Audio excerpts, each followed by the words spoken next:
Okay, so I'm just gonna go over how the system works a little bit in the monitor. So you've got a little tripod here that you can use to set it up.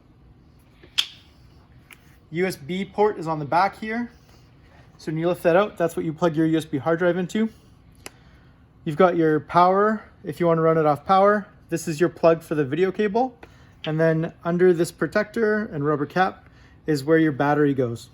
So you can unscrew this and you can see that that's where the battery is. And the battery just pulls out. And then you just line this back up and screw it back down.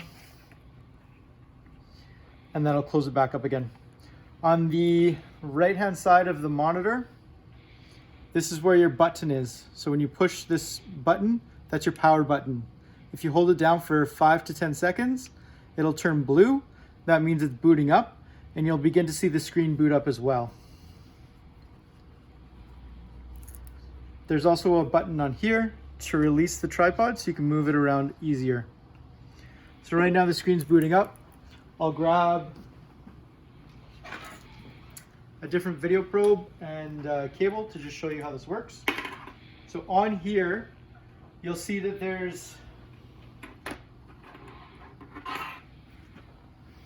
you can see there's male pins sticking out.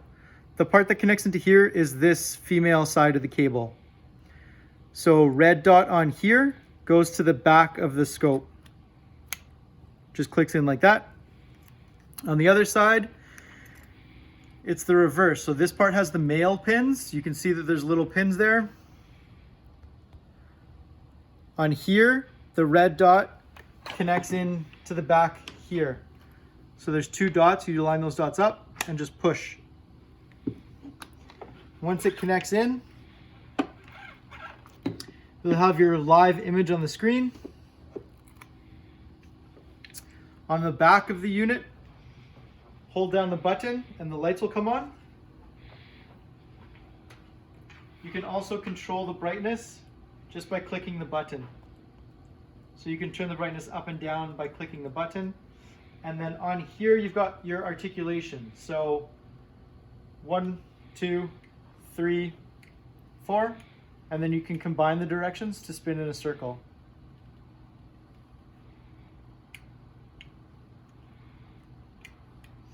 On the monitor,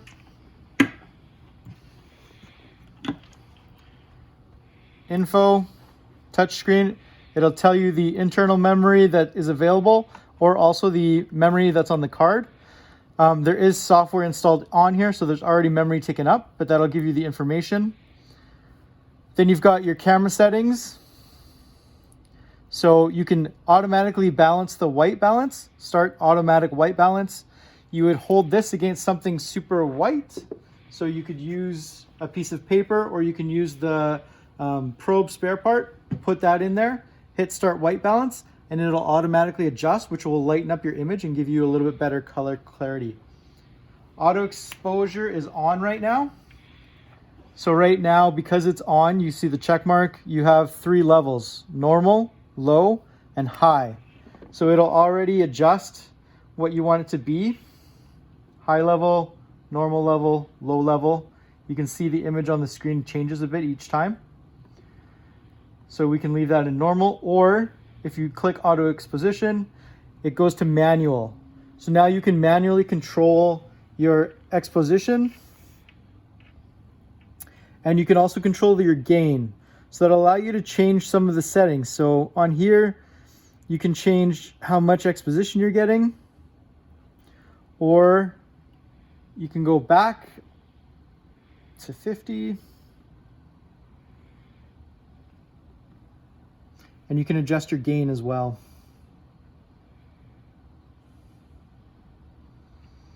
So you can do that and just kind of find what works best for you. If you keep on going in the camera settings, we'll put that back to auto. Full window, center, combined. Normally that's for a different setup, so you're just going to leave that on full and don't worry about it. Manual window type. You can put little grids, so if you're looking at something, you can mark which grid you want to use. You can do full, you can do small, which would just be like, it would go into that, or you can just leave it the way it is. and just go back and exit out of that. And then there's also mirror. So you can do vertical, horizontal, vertical, or both horizontal and vertical, which basically just rotates the image around. So normal, flips it horizontally, flips it vertically, and then flips both, and then back to normal. Next, you've got default annotation. So that's if you want to add text. You can add text and save it, or apply and then save.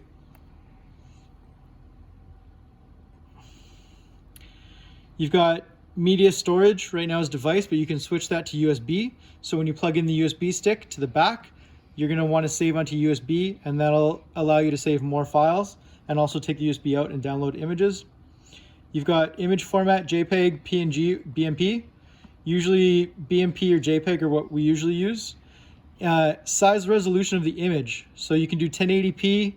You can change this to 1280, 720, and then default, or you can go back up, and that'll be the size of the image that you're saving. It'll be a little bit different with the camera chip, but that's what you're looking at. Image prefix. That's if you want to label a series of images. And then you've got date, so you can add in the date if you want to add the date as well.